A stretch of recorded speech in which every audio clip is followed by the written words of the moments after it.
네, 안녕하십니까. 아까 대통령님께서 사실 제가 하고 싶은 얘기 많이 해주셨는데, 저는 해운대백병원 권역모자의료센터 센터장이고 산부인과 교수 상과로 재직하고 있는 조현진이라고 합니다. 뭐 산부인과 소송 문제, 의료수가 문제, 위험 회피 문제 다 하나하나 조목조목 다 얘기를 너무 잘해 주셨는데, 현장에서 체감하는 걸 좀 상세하게 설명드릴까 합니다. 상세하게 하지 말고 간단하게. 네, 알겠습니다. 저희 상과는 사실 그 교수가 적어도 한 4명은 있어야지 최소한으로 돌아갑니다. 왜냐하면 외래를 봐야 되고 수술을 해야 되고 전원 오는 환자를 봐야 되고 그 중환자실에 이제 고위험 산모실에 입원해 있는 환자를 봐야 되기 때문에 그렇죠. 그래서 낮에 최소한 3명이 근무를 하고 밤에 1명이 당직을 서고 주말에 1명이 당직을 선다고 계산을 하면 일주일에 228시간이 나오고 이걸 4명이 권역모자의료센터 기준이 4인이기 때문에 4명이서 일을 하면 57시간이 되는데 저희 해운대백병원에는 상과 전문의가 2명이 있습니다. 일주일에 산술적으로 114시간을 근무를 하고 있고 일주일이 168시간이거든요. 근데 이게 딱 시간을 정해서 하는 게 아니라 저희는 밤에도 산모 오면 나가고 지금도 갑자기 이상하다 그러면 뛰어나가야 되고 하기 때문에 그냥 뭐 일상이 없다고 생각하시면 되겠습니다. 산술적으로는 114시간이지만 그래서 저희 졸업하는 전공의들한테 저희가 인력을 구하기 위해서 많이 애를 쓰지만 전공의들이 하고자 하지 않습니다. 첫째는 너무 무서워요. 둘째는 저는 교수님처럼은 못 살아요. 가 그들이 하는 얘기고 그분들한테 제가 적극적으로 권유하거나 막 이렇게 적극적으로 하지 못하는 이유는 저희가 그 모자의료 진료협력시범사업의 대표병원으로 일을 하면서 환자가 많이 늘었습니다. 한 1.8배 정도 늘었거든요. 그래서 고위험 산모실도 지금 150% 확장했고 신생아 중환자실도 확장 공사 중에 있는데 환자가 1.8배 늘어서 적자가 1.8배 늘었습니다. 그래서 제가 하면서도 이거 계속 이런 상황에 고민이 되는 가운데서 전공의들을 막 적극적으로 이 상과를 하자고 얘기할 수는 없는 상황이죠. 근데 물론 이제 그 수가 체계가 많이 개선이 되었는데 그 중에서 아쉬운 점은 분만 전 고위험 산모에 대한 수가가 너무 반영이 되지 않았습니다. 옛날에는 그러니까 20대 산모가 건강하게 집에 있다가 아기를 낳고 가는 게 상과의 메인 업무였지만 지금은 고위험 산모가 입원해서 이 태아가 오늘 하루를 더 견디고 내일 하루를 더 견디면 아기의 생존율이 좋아지는 거고 그걸 위해서 저희는 진짜 매일매일 살얼음을 걷는 기분으로 분만실을 지키고 있는데 산모이기 때문에 기계를 주렁주렁 달지 못하고 약을 많이 쓰지 못하는 것이 산모의 그 진료의 노동 정도가 작은 건 아닌데 그 수가가 너무나 낮게 책정되어 있어서 저희가 산모를 아무리 많이 봐도 제가 내는 적자를 다 감당하지 못한다는 게 첫 번째이고요. 그럼에도 불구하고 지역의사제를 만들어 주셔서 약간의 일말의 희망이 보이기는 하는데 이 지역의사제가 21년도 이후에 전문의가 된 친구들을 대상으로 하고 또 병원당 이제 TO가 2-3개가 책정이 되다 보니 이게 다 상과로 가는 건 아니어서 그 제가 드리고 싶은 건의사항은 상과 지역의사제라는 제도를 만들어서 좀 이런 지금 현재 고위험 산모를 1년에 몇 명 이상 분만을 하고 있는 상과 의사들을 나라에서 좀 집중적으로 관리를 하셔서 이분들의 이탈도 막으면서 저희가 소송이나 그런 문제가 생겼을 때도 내가 나라에 좀 이 따뜻한 기운을 받고 있구나 하는 걸 저희가 느끼면 조금 더 이 상과 인력을 충원하는 데 도움이 될 것으로 생각이 됩니다. 그리고 또 2개가 더 남았는데 세 번째는 저희가 권역모자의료센터가 있습니다. 권역모자의료센터가 상급 종합병원 점수의 0.25점이 올해 처음으로 책정이 되었습니다. 그래서 사실 그 맨날 적자 내는 부서지만 상급 종합병원의 점수가 0.25점 책정이 되면서 그래도 약간 우리 이거 부족한 거 해주세요라고 얘기를 할 수 있게 되기는 했는데 이 배점을 조금 더 올리면서 그거를 이제 상과 의사의 기준이 충족하면 그 점수를 주는 걸로 상과 의사가 4명이 충족되지 못하면 상종에서 점수를 뭐 깎든지 주지 않던지 하면 이게 3년 후에 지금 당장 없는 상과 의사를 어디서 데려올 수는 없기 때문에 3년 후에 상종 평가할 때까지는 아마 그런 제도가 미리 공표가 된다면 병원에서 전사적으로 지금 졸업할 전공의들이나 일하는 전공의들을 더 적극적으로 병원에서 권유를 할 것으로 생각이 됩니다. 산부인과 전공의가 부족하긴 하지만 산부인과 전공의가 없는 게 아니라 산부인과 전공의 중에서 상과를 할 사람이 없는 거거든요. 그리고 마지막으로 한 가지만 더 말씀드리면 그 소방서에서 불이 안 난다고 사람을 빼지는 않지 않습니까? 근데 분만실은, 그러니까 저희는 지금 환자가 되게 많고 권역모자 의료센터이기 때문에 지금 저희 병원이 그렇지는 않지만 분만 건수가 되게 작은 대학병원은 상과 의사도 없기는 하지만 그래도 내가 오늘 괜찮아서 오늘은 진짜 이 환자는 꼭 분만을 받아주고 싶지만 분만실에 근무하는 인력이 상주하지가 않습니다. 그래서 분만실에 적어도 상급 종합병원이나 국립대병원 혹은 대학병원의 분만실은 그 분만 건수가 한 달에 5건이건 10건이건 분만실이라는 간판을 달고 있을 때는 그 간호 근무를 하는 간호 인력 외에 저희가 응급 환자도 봐야 되고 수술도 해야 되고 분만도 해야 되는데 그러니까 전공의 역할을 할 수 있는 의료진 의사 보조 인력도 3교대로 항상 세팅이 되어 있는 것을 분만실이라는 간판을 걸고 있다면 그게 유지가 되어야 할 것으로 생각이 됩니다. 그렇게 총 4가지 말씀드렸습니다. 네. 교수님이 하고 싶은 얘기를 다 하려면 아마 혼자 해도 한 10시간을 할 수 있을 것 같은데 들어주셔서 감사합니다. 뭐 다른 세부적인 건 나중에 다 검토해 보기로 하고요. 오늘 말씀 안 하셨더라도 메모해서 내주시면 그리고 혹시 이거 중고되고 있는데 뭐 온라인상으로 의견을 내는 것도 다 모아가지고 검토해 주면 좋을 것 같고요. 지금 사실 또 하나 문제는 그 위험 영역에 있는 의료진의 소위 사법 위험 문제인데 고소 고발당해가지고 처벌되지 않을까 이제 그 문제인데 그 전에 한번 제가 말씀드렸었는데 이게 예를 들면 민사 배상이 보장이 되고 예를 들면 이제 보험이 들어있다든지 합의가 됐다든지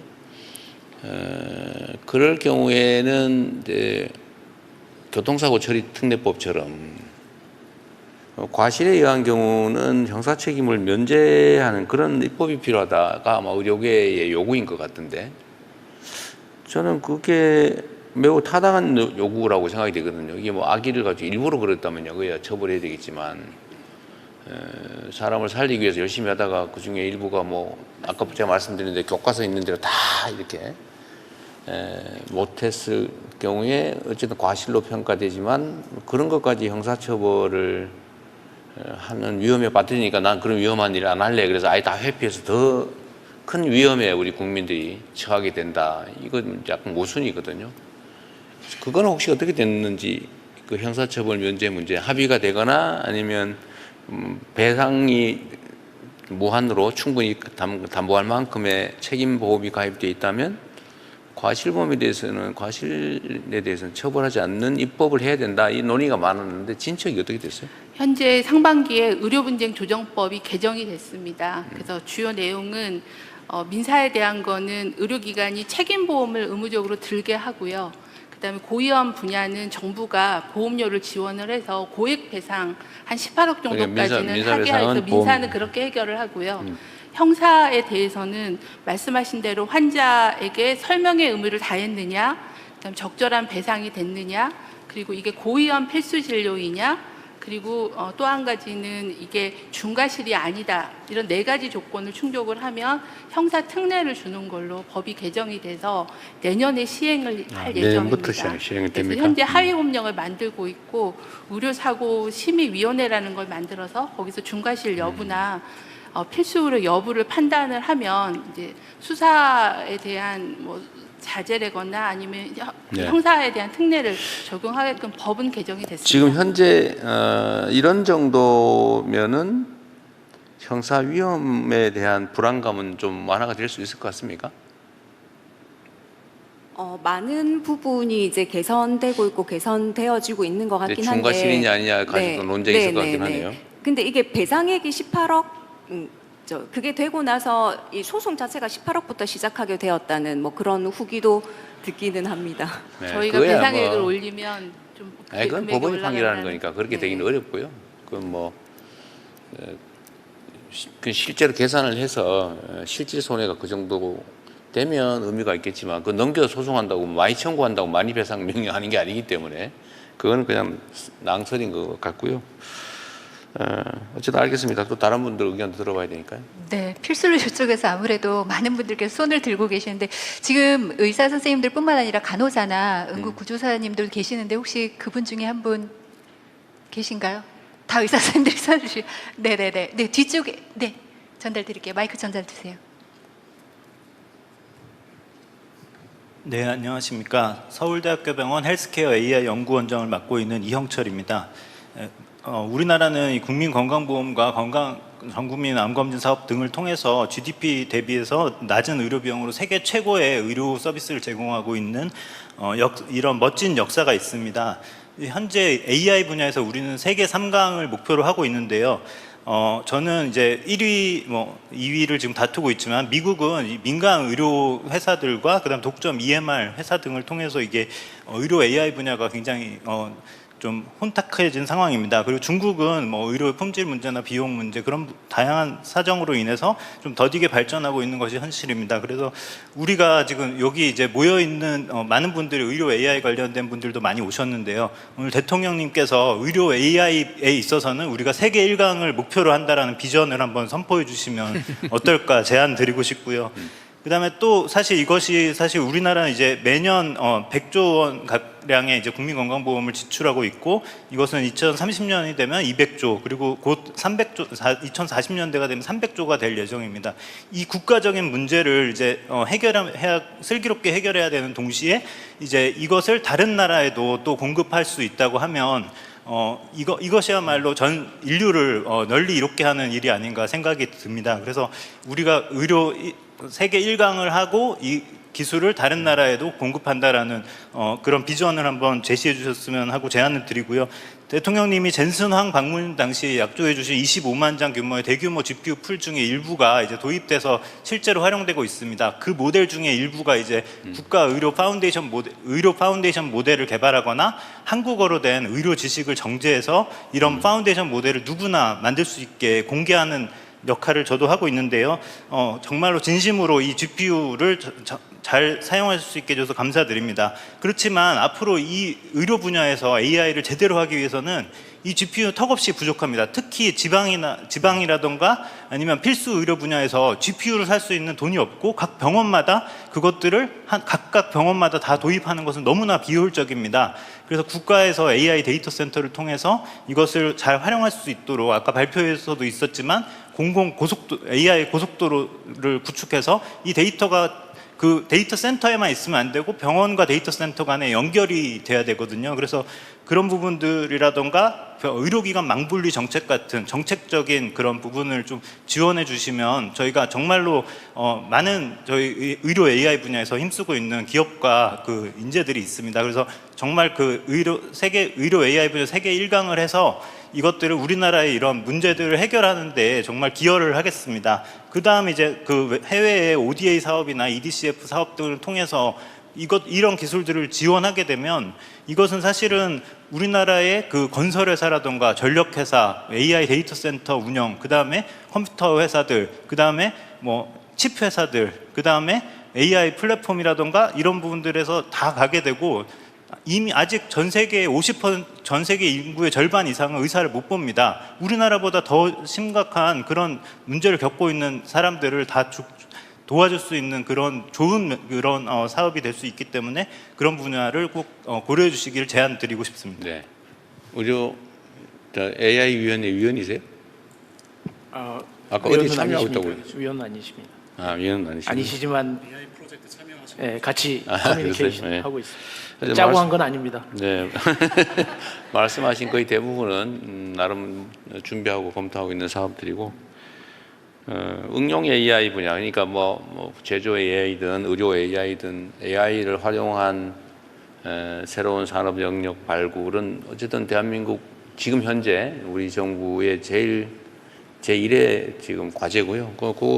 최고 사령관은 우리 배경훈 부총리시니까 간략하게 한번 실제로 온갖 영역을 다 해야 되거든요. 예를 들면 국가 행정 서비스든 의료 분야든 교육 분야든 군사 분야든 이 AI를 누가 먼저 도입해서 가장 효율적으로 먼저 치고 나가느냐로 사실 저는 앞으로 국가 간 경쟁의 승부가 갈린다고 봐요. 예, 지금 말씀하신 걸 포함해서 간단하게 한번 의견 말씀해 주시면 좋을 것 같아요. 이제 인공지능이 적용되지 않은 분야는 없는 것 같습니다. 특히 이제 우리가 국방 안보 분야 그리고 우리 일상생활 그리고 모든 산업 분야에 이제 AI가 쓰이듯이 사실 의료 AI가 발전하는데 좀 한계점이 좀 있었습니다. 바로 데이터 좀 규제였죠. 근데 지금 최근에 이제 사실 뭐 개보위에서도 데이터 관련된 규제들을 많이 좀 풀고 있고 데이터가 의료 관련된 데이터들이 한국에도 이제 쌓이고 있습니다. 그래서 서울대병원에서도 생성형 AI 기반의 여러 가지 의료 서비스를 만들어서 내부적으로 사용하고 계신 것처럼 의료 AI 관련해서도 뭐 GPU 지원 말씀하셨는데 사실 전방위적으로 모든 분야의 GPU 공급들을 정부 차원에서도 고민을 하고 있습니다. 그래서 말씀하신 또 이제 단순히 모델을 만드는 걸 넘어서 전 분야의 어떤 의료 AI 서비스 확장을 위해서도 GPU 또 한국의 또 NPU 또 지원을 저희가 적극적으로 고민하도록 하겠습니다. 네. 네, 고맙습니다. 자연스럽게 두 번째 발제로 이어졌는데요. AI 역할 활성화를 위해서 이번에 공공의료에 함께하고 계신 분 중에 네, 워낙 많이 들고 계셔서 일단 일렬에 계신 선생님께 전달 드릴까요? 네. 예, 안녕하십니까. 경상국립의과대학에 근무하고 있는 정백근이라고 합니다. 지금 이제 지역 필수 공공의료 정책의 잘 안 들리는데 좀 가까이서 말씀해 주시죠. 예. 지역 필수 공공의료 정책의 가장 중요한 목표는 지역 자원들의 협력과 참여에 근거해서 지역 완결적으로 필수 의료를 제공하고 이용하게 하는 것을 구현하는 것이라고 그렇게 생각을 하고 있습니다. 이것과 관련해서 중앙정부의 역할과 지원이 중요하겠지만 더 중요한 것은 구체적인 문제가 발생하는 그 지역의 주체들이 문제를 주체적이고 능동적으로 파악하고 그 문제를 해결할 수 있도록 역량과 권한과 재정을 강화하는 것이 또 무엇보다 중요하다고 이제 그렇게 생각을 합니다. 이것을 위해서 일단 이제 지역 필수 공공의료 정책의 권한과 재정의 분권성을 좀 강화하는 것, 이걸 좀 검토할 필요가 있다고 생각합니다. 왜냐하면 구체적인 지역 필수 공공의료의 문제가 지역에서 발생하는데 지방정부는 막상 권한이 없다 보니까 문제를 가장 빨리 파악하고도 그 문제에 적절하게 대응하지 못하는 이런 문제들이 자주 발생을 하고 있습니다. 그런 측면에서 저는 이제 이 지역 필수 공공의료 정책의 권한과 재정의 분권성을 강화하는 게 필요하다고 생각하고, 그 다음에 고통의 당사자인 지역 주민들이 지역 필수 공공의료 정책의 주체로서 정책 결정에 직접 참여하는 이런 부분들을 제도화할 필요가 있다고 생각합니다. 고통의 당사자가 그 고통을 해결하는 의사결정에 참여하지 못한다고 하는 것은 민주주의 측면에서도 저는 바람직하지 못하다고 생각을 합니다만은 지금까지 그런 권한과 권력이 지역 주민들에게 주어지지 않았다고 생각을 하기 때문에 중앙정부 레벨, 지방정부 레벨에서 지역필수 공공의료 정책에 지역 주민 또는 시민사회가 직접 의사결정에 참여할 수 있는 부분들을 제도화하는 것을 좀 제안을 드립니다. 마지막으로 하나만 더 말씀드리면 지역 필수 의료 특별 회계라고 하는 지역 필수 공공의료 강화를 위한 돈 주머니가 하나 생겼습니다. 이제 매년 1조 1,000억에서 1조 2천억 정도 지금 조성되는 것으로 되어 있는데 앞으로 이제 지역 필수 공공의료 강화를 위한 소중한 돈이 될 거라고 생각을 합니다만은 지금 들리는 이야기로는 이제 이 예산이 신규 사업 순정 예산으로 지금 활용되는 것이 아니라 기존에